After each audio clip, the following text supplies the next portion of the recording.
Sparkle एक नन्हा सा शुगर ग्लाइडर था, पर उसमें ढेर सारी क्यूरोसिटी थी। वो एक आम से भी छोटा था। उसकी फर सिल्क जैसी सॉफ्ट थी और आंखें दो गोल काली बीड्स जैसी थीं, जो हमेशा अचरज से खुली रहती थीं। वो एक अच्छे परिवार के साथ रहता था, जिसमें रोहन और प्रिया नाम के दो बच्चे थे और उनके जेंटल दादाजी। स्पार्कल को रोहन की शर्ट पॉकेट से झांकना बहुत पसंद था। बाहर की दुनिया उसे हमेशा एक बहुत बड़ी मिस्टीरियस जगह लगती थी। वो अक्सर अपनी छोटी सी नाक हिलाता था, फूलों की मीठी खुशबू और गीली मिट्टी की महक लेता था। कभी कभी वो सोचता था कि सच के पेड़ से ग्लाइड करना कैसा लगेगा, सिर्फ सोफे से पर्दे की रॉड तक नहीं। लेकिन आज कुछ अलग लग रहा था। हवा गर्म और एडवेंचर से भरी हुई थी। फैमिली पिकनिक पर जा रही थी, और सिर्फ कोई पिकनिक नहीं, ये दिल्ली के फेमस लोधी गार्डन की ट्रिप थी। स्पार्कल ने कभी इतना बड़ा गार्डन नहीं देखा था। वो अपनी स्पेशल छोटी सी ट्रैवल पाउच के अंदर एक्साइटमेंट से हिल रहा था। रोहन और प्रिया की खुशगवार बातें सुन रहा था। प्रिया, देखो आज हम कितने बड़े पेड़ और रंग बिरंगे फूल देखेंगे। मुझे पता है रोहन, और स्पार्कल भी हमारे साथ आ रहा है। दादाजी एक सॉफ्ट ट्यून गुनगुना रहे थे और स्पार्कल के छोटे से दिल में एक फड़फड़ाहट महसूस हुई। उसे बस इतना पता था कि ये दिन स्पेशल होगा, हालांकि उसे ये नहीं पता था कि कितना बड़ा एडवेंचर उसका इंतजार कर रहा था। ये सब एक सिंगल अनप्लान्ड छलांग से शुरू होगा। रोहन और प्रिया स्पार्कल को बहुत सावधानी से ले गए। उसे एक छोटे कीमती ज्वेल की तरह ट्रीट कर रहे थे। ध्यान से स्पार्कल, तुम्हारे जैसे छोटे ग्लाइडर के लिए दुनिया बहुत बड़ी है। लेकिन स्पार्कल वो बहादुर था, एक छोटा एक्सप्लोरर जिसमें बड़ी स्पिरिट थी। वो अपनी छोटी सी पंजों के नीचे घास महसूस करना चाहता था, एक सच के ऊंचे पेड़ पर चढ़ना चाहता था और अपनी ग्लाइडिंग मेम्ब्रेन्स के नीचे हवा महसूस करना चाहता था। बस ये सोचते ही उसकी मूंछें एक्साइटमेंट से कांपने लगी। उसने कार की खिड़की के बाहर पक्षियों को गाते हुए सुना।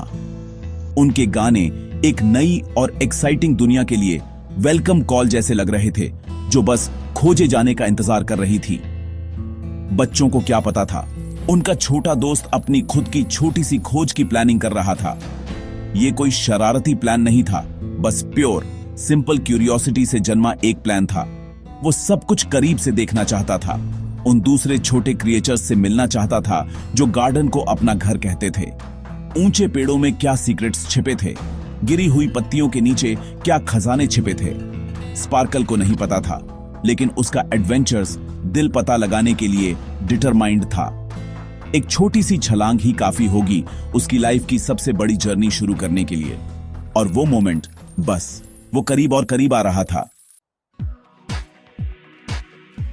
पिकनिक ब्लैंकेट सॉफ्ट हरी घास पर ब्राइट कलर्स का एक पैचवर्क था।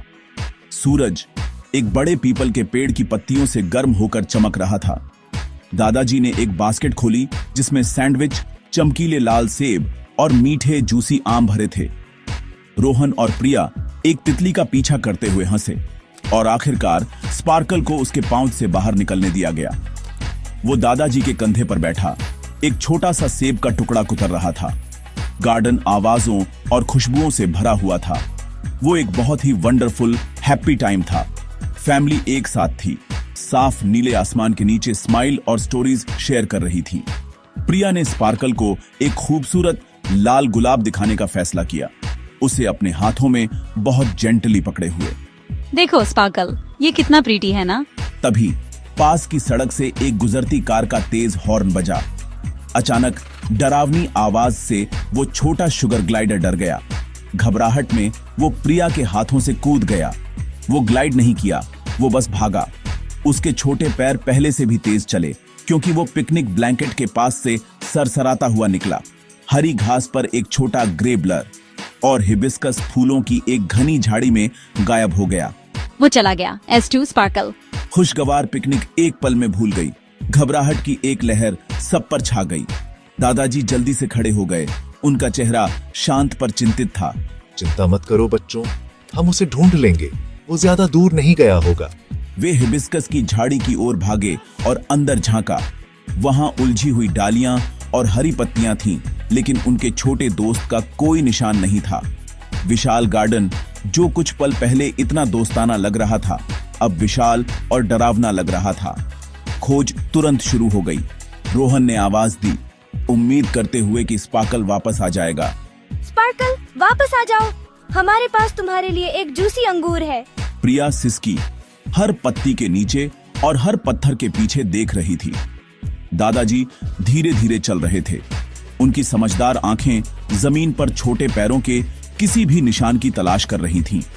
सूरज अभी भी चमक रहा था, लेकिन उनके प्यारे साथी के बिना दुनिया थोड़ी कम ब्राइट लग रही थी।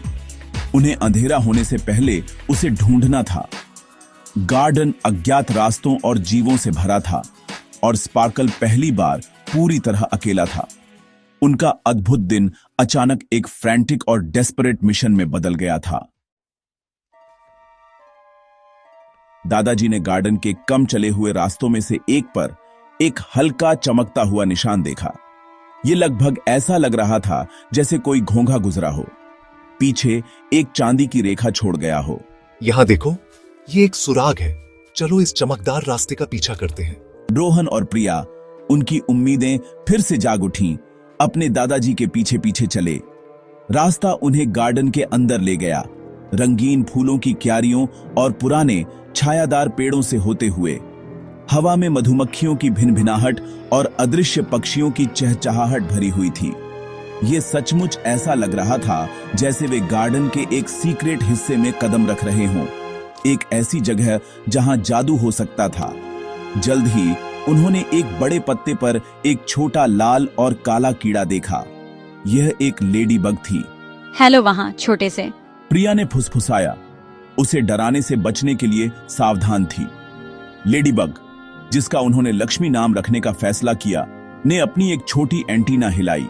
वह पत्ते से थोड़ा नीचे रेंगकर रास्ते में एक मोड़ की ओर इशारा किया। यह लगभग ऐसा था जैसे वह उन्हें रास्ता दिखा रही थी।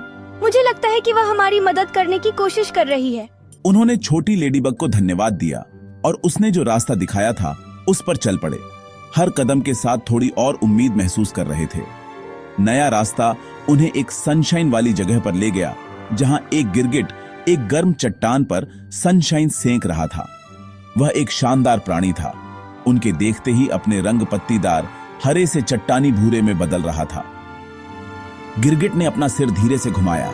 उसकी आंखें स्वतंत्र रूप से घूम रही थीं। वह सीधे उनकी ओर देख रहा था। चलो इसे रंगीला कहते हैं। रंगीला ने अपनी लंबी जीभ बाहर निकाली, एक मक्खी पकड़ी और फिर दूर एक विशाल अमरूद के पेड़ की ओर अपना सिर हिलाया। यह एक और संकेत था, पहेली का एक और टुकड़ा। बच्चों को अब सच्चे एडवेंचरर जैसा महसूस हो रहा था, जिन्हें गार्डन के ही निवासियों द्वारा निर्देशित किया जा रहा था। उनका डर धीरे धीरे आश्चर्य और उत्साह की भावना से बदल रहा था। पहले मददगार लेडीबग लक्ष्मी और अब मजेदार गिरगिट रंगीला। गार्डन आखिर में कोई डरावनी जगह नहीं थी। यह दोस्ताना जीवों से भरा था जो मदद करने को तैयार थे। उन्होंने रंगीला को अलविदा कहा, जिसने प्रतिक्रिया में धीरे से पलकें झपकाईं। उनकी आत्माएं ऊंची थीं, क्योंकि वे विशाल अमरूद के पेड़ की ओर भागे। निश्चित थे कि उनका प्यारा स्पार्कल वहीं उनका इंतजार कर रहा था। रहस्य खैर सुलझने के करीब आ रहा था। अमरूद का पेड़ बहुत बड़ा था। उसकी शाखाएं बहुत सारे हरे सुगंधित अमरूद के वजन से झुकी हुई थीं और खैर उन शाखाओं में से एक पर ऊपर एक ग्रे भर की झलक थी। स्पार्कल! प्रिया ने अपनी आवाज में इतनी राहत के साथ चिल्लाया। उनका छोटा शुगर ग्लाइडर सुरक्षित था, लेकिन आप जानते हैं वह वहां अकेला नहीं था। वह गिलहरियों के पूरे परिवार पर घबराहट में चहचहा रहा था, जो पेड़ पर भी थे। गिलहरियां अपनी घनी पूंछ हिलाते हुए उसे वापस चहचहा रही थीं। यह वास्तव में कोई लड़ाई नहीं थी, अधिक एक शोरगुल वाली भ्रमित बातचीत थी। यह लगभग ऐसा था जैसे स्पार्कल कह रहा हो, यह अब मेरा पेड़ है, और गिलहरियां जोर दे रही थीं, नहीं, यह हमारा है। बेचारा स्पार्कल किसी के पहुंचने के लिए बहुत ऊपर था और वह खुद से नीचे आने के लिए बहुत डरा हुआ और उत्साहित था। उसे हम नीचे कैसे लाएंगे? रोहन चिंतित था, उस ऊंची शाखा की ओर देखते हुए। हम उसे मजबूर नहीं कर सकते। हमें चालाक और दयालु होना होगा। हमें उसे घर की याद दिलानी होगी। दादाजी ने एक पल के लिए सोचा। उनके चेहरे पर एक कोमल मुस्कान थी। उन्हें पता था कि चिल्लाने से छोटा जीव और भी डर जाएगा। उन्हें एक ऐसी योजना की जरूरत थी जो स्पार्कल जितनी ही नरम और कोमल हो। गिलहरियां उन्हें ऊपर से देख रही थीं, निश्चित रूप से उत्सुक थीं कि इंसान आगे क्या ककरौले। अचानक प्रिया को एक शानदार विचार आया। उसने अपनी लंबी मुलायम स्कार्फ उतारी, एक चमकीली रोजी वाली जो स्पार्कल की पसंदीदा थी। उसे मेरी स्कार्फ में दुबकना बहुत पसंद है। उसने समझाया। इसे बाहर पकड़े हुए और फिर वह नरम कोमल लोरी गाना शुरू किया जो वह हमेशा उसे सोने के समय गाती थी। उसकी आवाज शांत और मीठी थी, जो शांत दोपहर की हवा में फैल रही थी। सो जाओ छोटे स्पार्कल, दिन खत्म हो गया है। परिचित आवाज और रोजी स्कार्फ की दृष्टि ने स्पार्कल का ध्यान खींचा। उसने गिलहरियों पर चहचहाना बंद कर दिया और खैर अपना सिर झुकाया, ध्यान से सुन रहा था। जब प्रिया गा रही थी, दादाजी ने अपनी जेब से मुट्ठी भर मूंगफली निकाली, कुछ ऐसा जो वह हमेशा गिलहरियों के लिए रखते थे। उन्होंने उन्हें पेड़ के आधार पर रखा। ये हमारे प्यारे दोस्तों के लिए एक धन्यवाद उपहार है। उन्होंने रोहन से फुसफुसाया। गिलहरियां ट्रीट देखकर तने से नीचे दौड़ी। अपनी शाखा पर अजीब नए मेहमान के बारे में सब कुछ भूल गईं। गिलहरियों के चले जाने और प्रिया की लोरी हवा में भरने के साथ स्पार्कल फिर से सुरक्षित महसूस करने लगा। उसने अपनी हिम्मत जुटाई, शाखा से कूद गया और ब्यूटीफुली से ग्लाइड किया, ठीक एक छोटी पतंग की तरह, सीधे प्रिया की फैली हुई रोजी स्कार्फ में। प्रिया ने स्कार्फ को धीरे से गले लगाया, अपने प्यारे पालतू जानवर के परिचित छोटे से ढेर को अंदर महसूस किया। स्पार्कल ने अपना सिर बाहर निकाला और खैर उसकी ठुड्डी छाटी। ओह स्पार्कल, तुमने हमें कितना डरा दिया। रोहन ने कहा। उसकी आवाज राहत से भरी थी। दादाजी उन्हें एक गर्म मुस्कान के साथ देख रहे थे। एडवेंचर खत्म हो गया था। उनका छोटा परिवार फिर से पूरा हो गया था। गिलहरियां खुशी खुशी अपनी मूंगफली कुतर रही थीं और ईमानदारी से कहूं तो गार्डन संतोष में आहें भर रहा था। डूबते सूरज ने आसमान को नारंगी और रोजी रंगों में रंग दिया। उनके खुशहाल मिलन पर एक सुनहरा चमक डाली। जब वे अपने पिकनिक स्पॉट की ओर वापस चल रहे थे, रोहन ने अपने दादाजी की ओर देखा। दादाजी, लेडीबग और गिरगिट ने हमारी मदद की। और गिलहरियां शरारती नहीं थीं, वे बस हैरान थीं। प्रकृति दोस्तों से भरी है अगर आपको बस देखना आता है।